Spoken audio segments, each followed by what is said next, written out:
Welcome to Casual Friday. Hi, I'm Roxanne Richardson, and this is my weekly Casual Friday podcast. If you'd like to jump right to a specific point in the video, you can tap or mouse over this video playback area of your screen to reveal the chapter titles and starting points of each section. In this week's Casual Friday podcast, I have tidbits, I have 2 new works in progress, and I have 2 finished objects, as well as a semi-update on my ongoing hand spinning bead study. So let's get started. Earlier this year, I told you about a series of events called the Sartorial Society series, and it's put on by, I believe it's the University of Glasgow that does this. Yes, it's part of their Fleece to Fashion project of the University of Glasgow. So I follow a number of fashion historians and material culture historians, academics at universities, some of which are at the University of Glasgow, but some are here in the US and some are other places in the UK. So they have a series with a theme that goes for about 6 weeks, and anybody is welcome to attend these. You sign up through Eventbrite, but they are free of charge. And if you miss it, or if you just want to see it again, they do post the recordings on their website that are available for anyone to look at for a month after the original event. So it's the new school year, so they're kicking off a new series of the Sartorial Society series. It's season 4. There are going to be 6 sessions, and there will be 16 speakers altogether. So this season, the 16 speakers will present research on the subject of concealed dress or dress that conceals. And they are going to be talking with people from all over the world. And so this could mean things like items of clothing that are meant to be worn underneath other items. So it could be something like lingerie or something that you'd only see in an intimate setting, or it could be something that's meant to conceal who you are in some other way. So the theme is going to cover a lot of different topics. And again, for a month after any one of these events was done live, the recorded version will be available on their website. Earlier this week, a lot of the clothes that celebrities wore to the Met Gala in New York City were shown all over social media, but there was one gown in particular that knitters and other wool enthusiasts really loved, and that was, it was worn by Sandra Weiss, who is the wife of the CEO of the Met Museum. She has used a young designer every year for the past few years. Her name is Katya Ekimian, maybe her name. I'll put her name here on the screen. She is a real champion of the wool industry, and so she's partnered with the Wool Conservancy group as well. There's going to be an Eventbrite event next week. This one is not free. The price range is $5 to $10, and she's going to be talking about this particular dress. So this dress was knit on a knitting machine. Katya knit on a knitting machine, and she used a combination of yarns. All the yarns were milled here in the US, and so there's lurex, which is where you get that real gold color from. But she held that lurex together with this merino wool. She crocheted the panels together, and then she crocheted these flowers around the neckline, some of which were using the lurex yarn, but some of them, the rest of them were using rare and heritage breed wools from here in the US. So it's fascinating, I thought, and I'm really excited to learn more about what she's doing and the process for how she made that dress. There is on her Instagram feed, you can see like a 1-minute encapsulation of the entire process from sheep to the final gown that when Sandra Weiss is wearing it.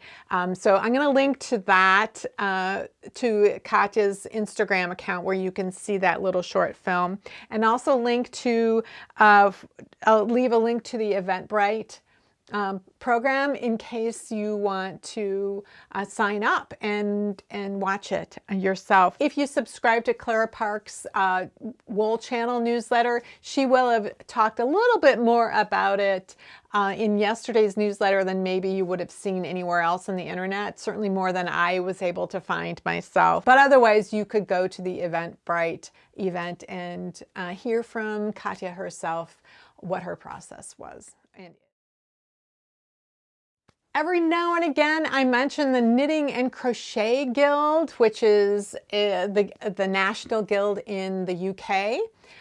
They have a lot of resources for members. I am a member there. One of the resources they have is that they have this huge archive of actual objects, as well as patterns and books and tools and all kinds of things that have to do with the knitting and crocheting. So they have a physical archive space where members could go and do research if they're in that area.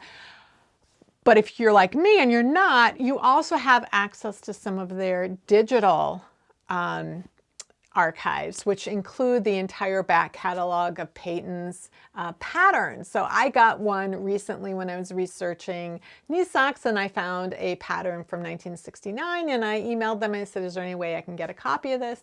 And I got one by email. So that is a fantastic thing, particularly if you're looking for old patterns that are out of print. You can't find a physical copy. Well, one of the things that popped up in my YouTube subscription box last week was several videos that they put out as part of what they were calling their Unconvention. So I assume that I don't know, but I assume that they normally would have one in person, and they haven't been able to do that because of COVID.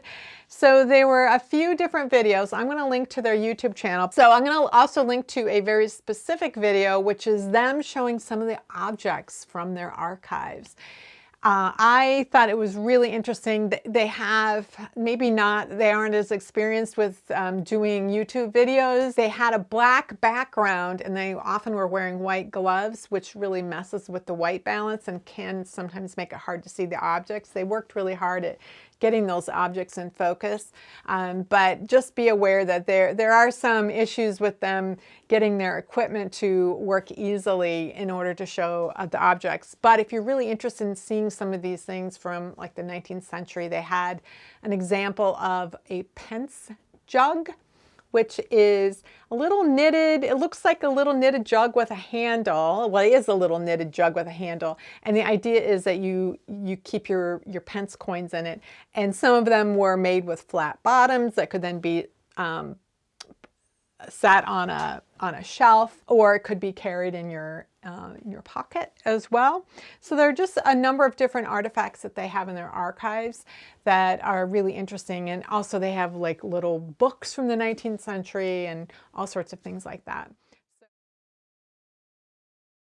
This is going to be a very short update because I did not finish an entire ounce of wool breed this week. I am about halfway through this week's breed, which is Rambouillet. It's also known as French Merino, and obviously the French do not pronounce it Rambouillet. That is absolutely the American pronunciation of this breed. If you live in the UK, you probably have a slightly different way of saying it, but that's the way we say it here. I was first introduced to this breed in person and in yarn through a woman named Julie, who was in a knitting group I was in when our kids were at the same school. Our knitting group is formed by going to these parent events at the school with our knitting and then finding other parents who were in the audience who were also knitting. That was how our knitting group was formed. Turned out Julie also had a sheep farm about an hour outside of the Twin Cities, and she raised Rambouillet sheep, and she would have her sheep, I don't know if she sheared them herself or she hired somebody to shear them. She kept her sheep covered like with a coat to keep the the wool clean, and she sent it to a mill to have turned into yarn, as well as, I believe, combed top that spinners might want to use. But I bought a bunch of her yarn from her in order to knit a blanket. So that was probably one of the first non-standard wool breeds I ever knit with, just because there weren't very many breeds available at yarn shops at the time. You could find merino, and then most like sort of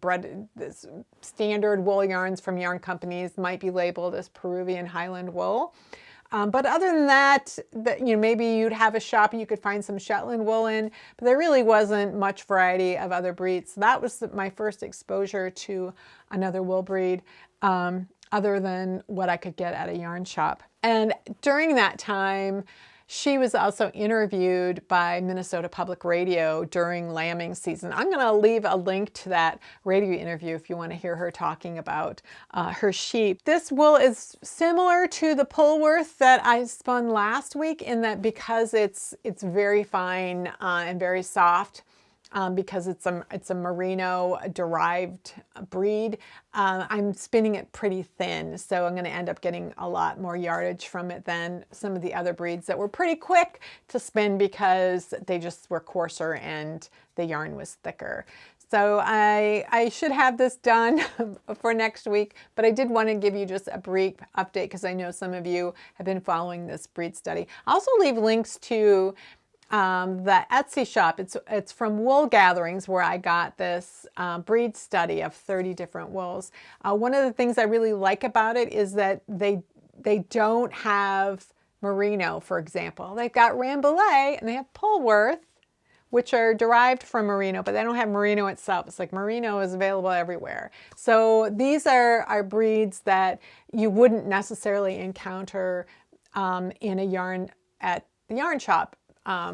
Potentially. So they're maybe a little bit more unusual. Certainly spinners would be familiar with them, but maybe knitters not as much. I have two works in progress that I just started in the past week or so that are both intended for my grandniece-to-be Rosie. So I made a Christmas stocking for her a few weeks ago, and now I'm on to making some things for her that are wearable. So one of the first things that I decided to knit her was this little knee high, and actually goes over the knee. This curve right here goes over the knee, so this would go around the thigh, and then at the base of it is what looks like a pretty standard bootie, but it's all connected together. So the pattern is from this book that I received from a viewer back in August at my post office box. And this is from 1947. And I flipped through it a few weeks ago to show you what was in it. And I spotted at that time this pattern. And I thought, ooh, that could be really interesting to knit. So I have seen this sort of a shape for an infant's sock or stocking a couple of years ago from another person in the Knitters Guild. She also knit a sock that was similar to this, but instead of having this kind of booty shape at the bottom, it was a regular sock. And that pattern is available on Ravelry. I think it's just a few dollars, and it's in multiple sizes, and it tells you current types of yarns and more information about gauge and things like that. This particular pattern that's from here is very much like vintage patterns up through the 1940s, which is that it came in one size. They gave some stitch gauge information, but they didn't give any information about finished measurements. And for this, they didn't even say what size baby it was supposed to fit. I had to kind of guess based on the stitch gauge and then how long the foot ended up being. It's 4 inches long, and I'm like, okay, that's like 3-month baby, something like that. So I think the intention is for this to fit maybe not a newborn, but maybe slightly older than a newborn. But babies grow so fast that there's just no telling. So my hope is that this will fit her at some point in the winter. She's going to be born at the end of November. So at some point, she will be able to wear these. So I don't have this first one completely done. You can see that there's these little straps. Actually, you know what I'll do? I'm going to go to the overhead to show you a little bit more in detail about this particular sock. So this is the picture of the pattern for these little socks in the book. And you can see there's a little button that will go right here. The way that this pattern is written is to be knit flat, and I believe that that is because booties like this that are in garter stitch, this part right here, typically are knit flat and then seamed up along the bottom and the back. And because this is all knit in one piece, I guess they just decided to start out knitting in the round, or knitting flat rather than knitting in the round. So I wanted to convert the pattern to be knit in the round if I could, and so that was part of the fun challenge for me. This has short rows right here in order to get this little bend in the knee, and I use German short rows rather than, they just wanted me to turn and go back in the other direction, and I didn't want to do that. So one of the things that's cute about this is that, you know, I haven't woven these tails in because I'm still working on how I'm going to do this.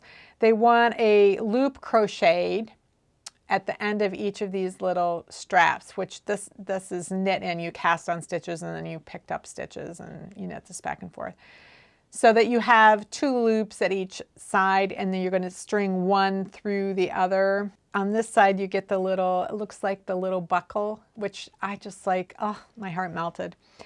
So this marker marks where the button is supposed to be. So I will be crocheting using this yarn tail right here. I'll be crocheting another loop here, sewing a button here, and then that will be how that gets attached. Now, my other work in progress is also for Rosie.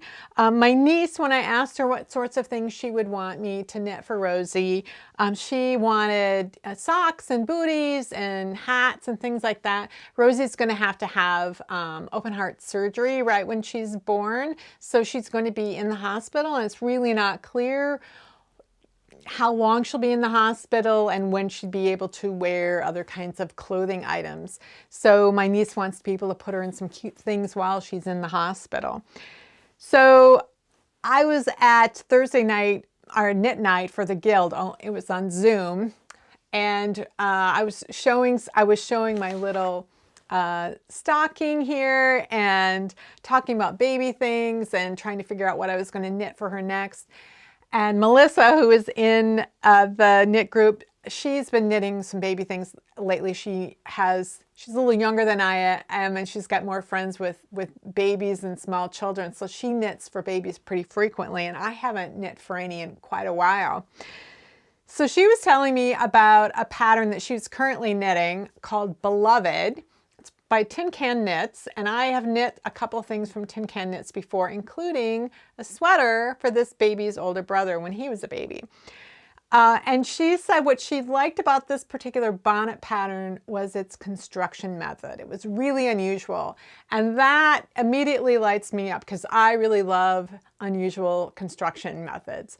And so I asked a few questions like, well, what was unusual about it? Was it this or was it that? It's not the standard way a bonnet is constructed, because bonnets typically are constructed differently than hats. They have a little bit different shape.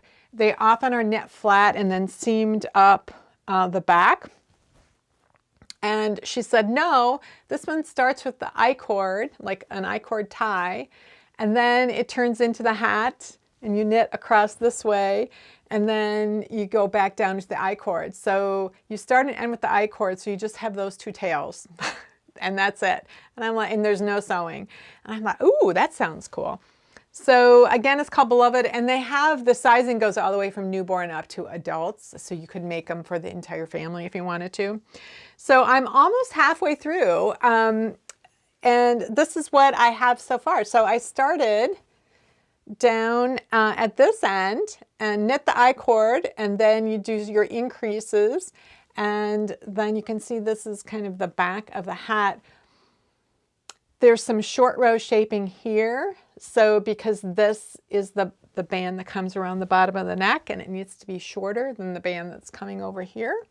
So there's some clever construction, and it took me a little while to understand what was going on. I had to use a few markers. I don't usually use markers. I put a few markers in at the beginning till the pattern was really established, and then I'm like, okay, now I can see what's going on, and I understand from the repetition what's happening, and I can keep going. So I elected to knit the baby size, not the newborn size, because this is a kid that's being born into a family with big heads for one reason, and she's being born fairly early in the winter, and our winters are long in the Midwest, so hoping that she'll be able to wear it, you know, well into the spring. I happen to have yarn on hand that was going to work, and so during knit night, I just cast on for it and I started knitting it. So I just started this last night, and I'm having a lot of fun with it. I really do find it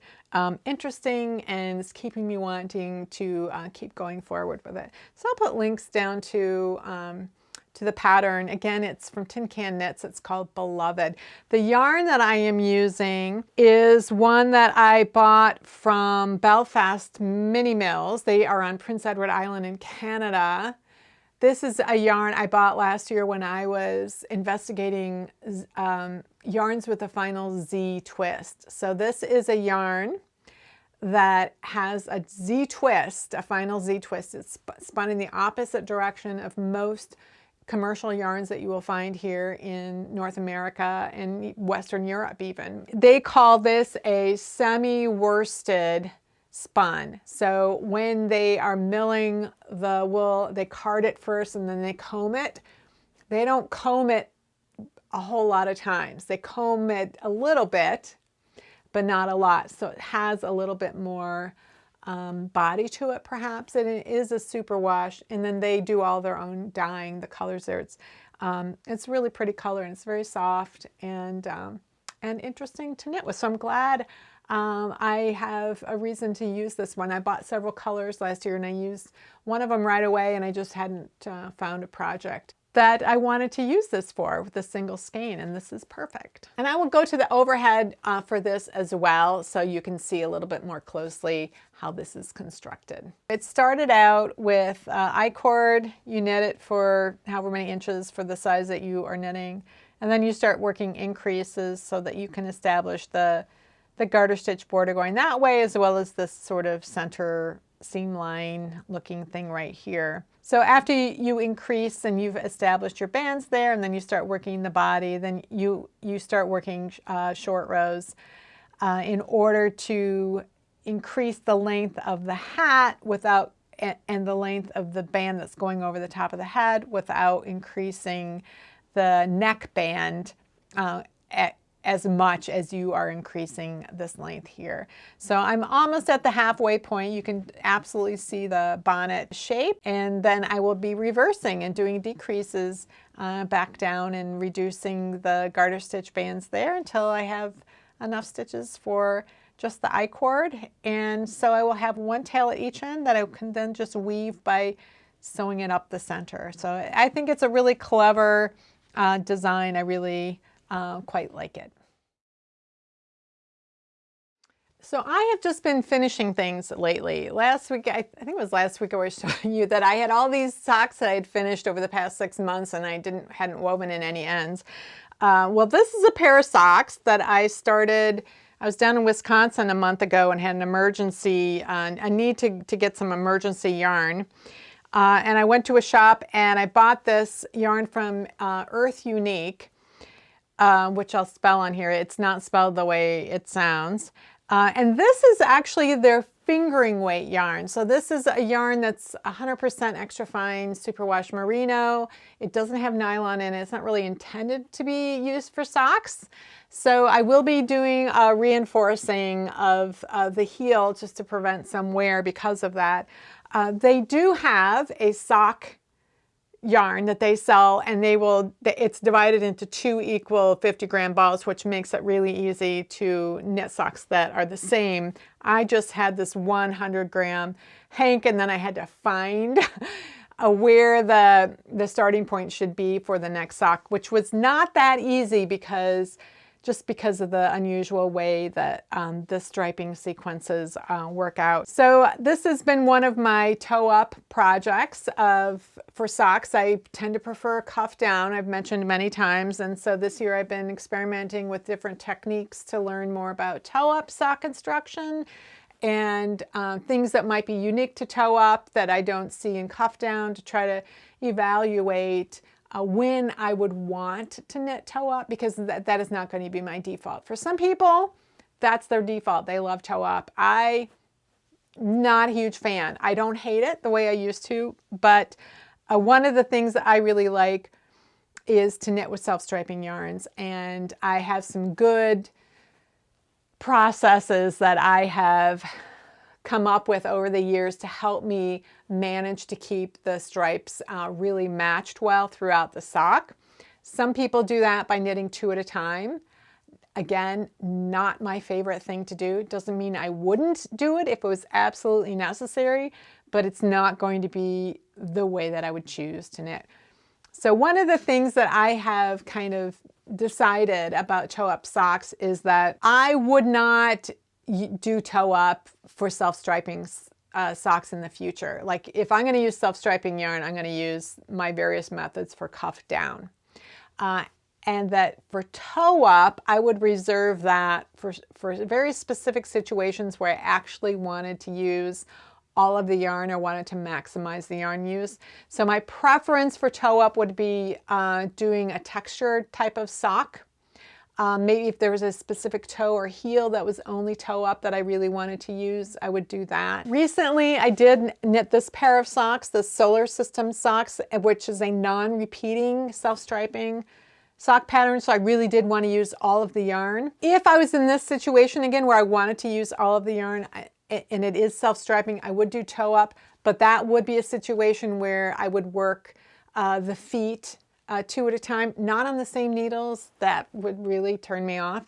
But I would do some things to try to control making sure that the stripes were matching up to the heel, because I did have an issue with this one where you can see there's here that it's completely gray right here, and when I knit the second one, I got a little bit of this gold color there, so that if I was doing them both at the same time, I'd be able to tell if one of them was going to have that situation or not, and I could cut that yarn out, or I could make a decision about how to handle it. So I'm learning a lot from this toe up process in terms of what situations I would want to use toe up and what situations I wouldn't, and how to weigh the advantages and disadvantages of the technique against the other circumstances, which for me it's kind of like the kind of decisions I make about how I'm going to knit a sweater. I prefer bottom up, and I prefer pieces and seaming because I just like smaller pieces.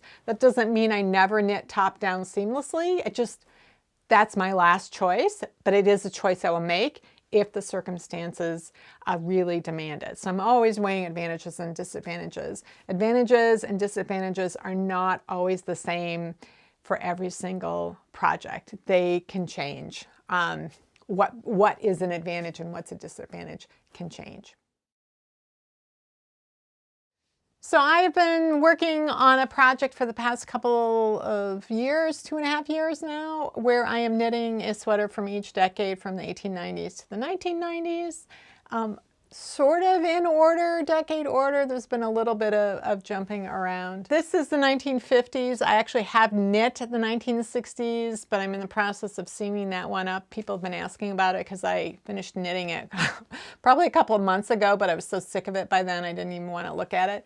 So I have started seaming that one up for those of you who have been waiting, and I have not done 1940s. So I've done 1890s to 1930s, 1950s, and then the 60s will be finished next, and then I'll go back to the 40s. So last week I was getting ready to do the button bands in terms of putting some grosgrain ribbon on them, and I was telling you about how my process with grosgrain ribbon has kind of evolved over the years. The first time I used grosgrain ribbon was probably 2006 or 7.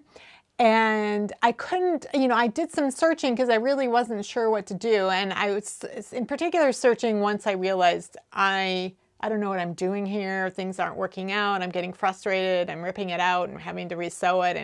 And you know, I'm just looking for some instructions. And I didn't really get any good instructions that told me what to do versus not to do. And, you know, just some good tips. It was all very straightforward. Measure your grosgrain, you know, sew it in the back, then do this. I was like, that is not helpful. So I have, over the course of 6 or 7 sweaters, eventually kind of developed a process, and I'm sure it's going to continue to change because every time I do this, I realize, oh, this would make this easier, this would make this better, you know, something like that. So one of the things that I realized this time was that when I measured my grosgrain ribbon, I should have it hanging off my dress form so that I would get the gravity of the sweater informing me of how long the sweater was actually going to be. And then I would measure the amount of ribbon I needed while it was hanging here.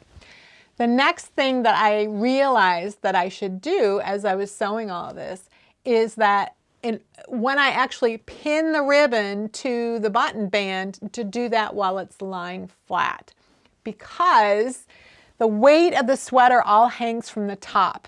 And once you get to the bottom, there's not very much weight here. So what that means is that this is stretching more than this. And so what I wanted to do was make sure that I had the ribbon divided up evenly in places and that I was pinning it so that it would be evenly distributed. So that was something I realized when I was doing the buttonhole band, because these buttonholes, when I measured them like this, were 3.5 inches apart, but only 3¼ inches apart down here. And they absolutely were spaced exactly the same when I did the knitting. So once I laid it flat and I distributed them correctly, then I was able to get it stretched out. One thing that I'm not super happy about is the band is kind of buckling out in this direction a little bit. Maybe if I turn this sideways, you can kind of see how it's kind of going like that. And that, I know why it's doing that. And that is because when I sew the buttons on, I use a spacer that I sew around. I lay it across in between the holes, and so that when I'm sewing with the thread, it's looser than it would be if I didn't use that spacer. And then the last thing I do is I hold the button away from the surface and I wrap the yarn around underneath to create a thread shank. I've done a video on this, which I will link to above and below.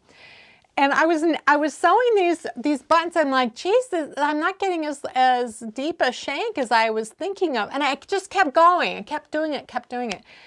It wasn't until I was doing the last button or two that I realized the problem was I was using the wrong size spacer. I was just using a US 2, which is like a 2 3/4 millimeter needle as a spacer.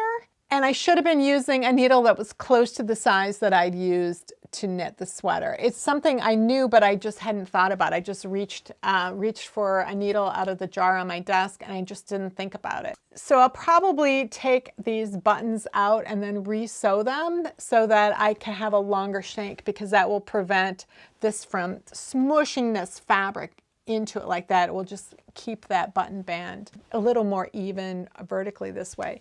When I'm going to do that, I don't know. I'm at the point where, okay, I'm done with this. I want to finish something else. And so it might be a while before I do that. If you're interested in how you should do it, then that video that I was telling you about would be helpful. This is a pattern I got from, I get asked about this quite a bit, the pattern for this. It came from this book called Style Knits by Beehive. It was published in, I think, 1950. Book number 88. Just as an FYI, anytime I'm showing you a project that I'm working on, or if I'm wearing a sweater in a video, I always give a link to my Ravelry project page down below. And in the case of this book, I just give you the name of it as well as a link to my project page. My project page is going to have links to the pattern in the pattern database and to the yarn I use and my notes and all that kind of information. I have been giving the information about this booklet in the show notes every time I talk about this particular book. So if you want to knit this particular sweater, you have to get a copy of this book. This is still protected by copyright. It's not in the public domain, so I can't share the pattern by just sending people copies of it. I can't post it online. You know, that's just a violation of copyright. So that is where this pattern came from. When I was at knitting group on Wednesday afternoon in the park, I had someone take a few pictures of me in the photos of this pattern, and then when I was wearing it, is I pushed the sleeves up a little bit to have them drape over. If I had it completely long, it would come down to about here. So if this is something that you would want to knit, but you'd want longer sleeves, you'd need to keep that in mind. I really enjoyed it. This is knit in pieces and seamed. And one of the reasons I chose this sweater is because of the raglan seam line. There's this triangular garter stitch pattern that's at the seam lines as well as along the diagonal pocket edge. And again, the diagonal pocket was really interesting to me as well. There's this mitered a collar that was really interesting. But again, it's all knit in pieces. I would not recommend trying to like knit bottom up and then join and knit this as one piece, because the way that that seam is sewn together, it uses a special technique that adds to the decorative element of it. It doesn't mean you couldn't knit it together in one piece, but I would suggest swatching if that was something that you were going to do to make sure that you would get the result you wanted.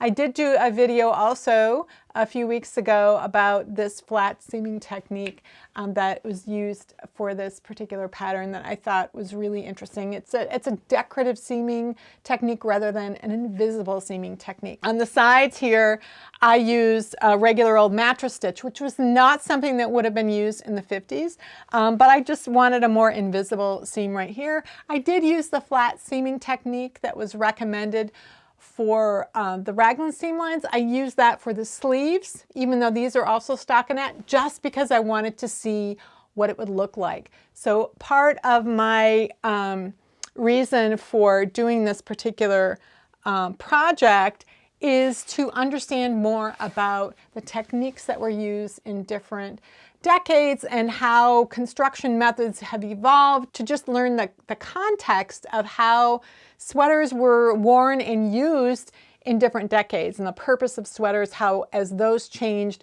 and they became more part of fashion rather than as outdoor wear, sports attire, they became part of fashion, which changed sort of the construction methods, but also the drape and the types of yarns that were used, and then how sweaters just became fully part of our everyday wardrobe, regardless of whether it was something really fancy and dressed up or something athletic or something just to keep us warm.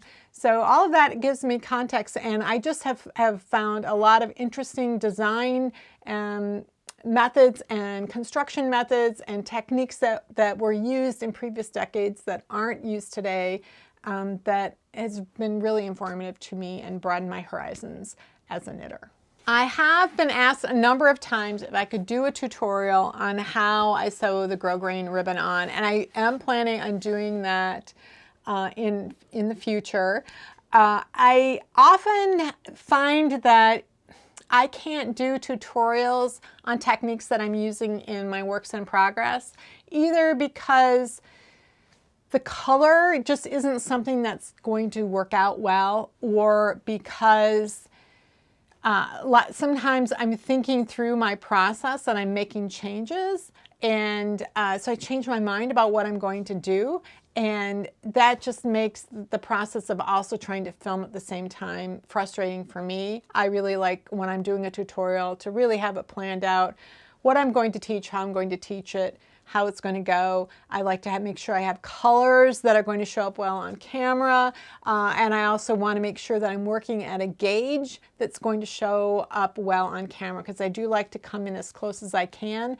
But if I'm working at something at a really fine gauge, like socks, having to do a digital macro zoom, it doesn't work well. So I end up needing to do things at a different gauge.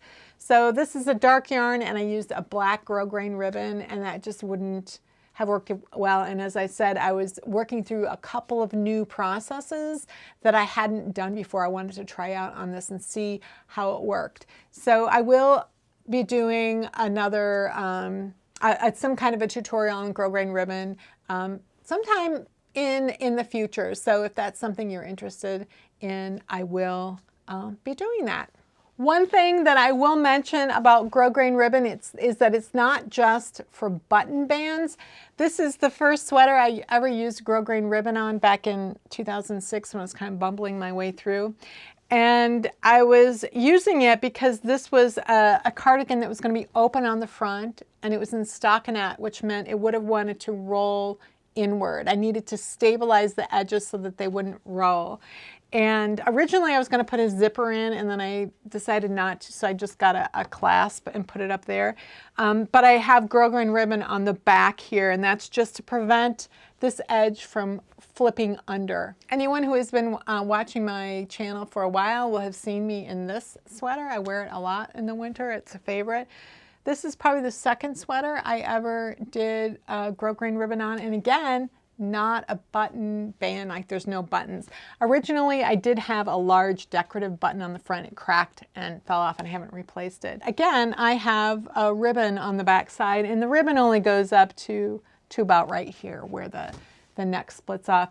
The reason I needed the ribbon in this is because I did want to find a way to close it. When I was designing the sweater, I knew I wanted it to come together at one point, but I didn't know where I would put a button if it was going to be a button. I originally thought, oh, I'd put it right where the neck separates, but I wasn't sure. It turned out that I ended up bringing it together where the waist shaping comes in the most narrow point. But I didn't know that at the time that would be where I wanted it. I didn't want to use a shawl pin. A lot of people will close these types of sweaters with a shawl pin, and that works really well for them. It just wouldn't work for me. I'd have to find the shawl pin. And I do have one that I've used in other situations that ends up poking me. That doesn't work for me. So it does work for some people. What I decided to do was use a magnet. So I used a clothing magnet, and I bought a bunch of different ones because I didn't know how strong it had to be. And this one is strong enough to just come together, but it also comes apart easily enough. What I didn't want was a magnet that came together but would just fall apart on its own. And this one actually does stay together really well. I did a video on that technique many years ago, probably 3 or 4 years ago. I did a technique video on that, which I will also link to in case you're interested, that kind of tells you how to figure out what weight of magnet you might use. So these are reasons other than just button bands, and because these are just hanging open, I really did want some kind of stability, and this sweater in particular has really sold me on the grosgrain ribbon. So it's been with all of these vintage sweaters that I've done that were cardigans, I absolutely have done a grosgrain ribbon in each one of those. So there's probably been at least four of the vintage sweaters where I've done that were cardigans rather than pullovers that I did grosgrain ribbon in. So again, I will do a video on that at some point and kind of show why you might want to use it and then how to go about installing it. Well, that's it for this week's Casual Friday. If you have any comments or questions about today's video or suggestions for videos you'd like to see in the future, you can leave those down in the comments below or join the discussion in my Ravelry group, Rox Rocks. Thanks for watching, and I'll see you next week.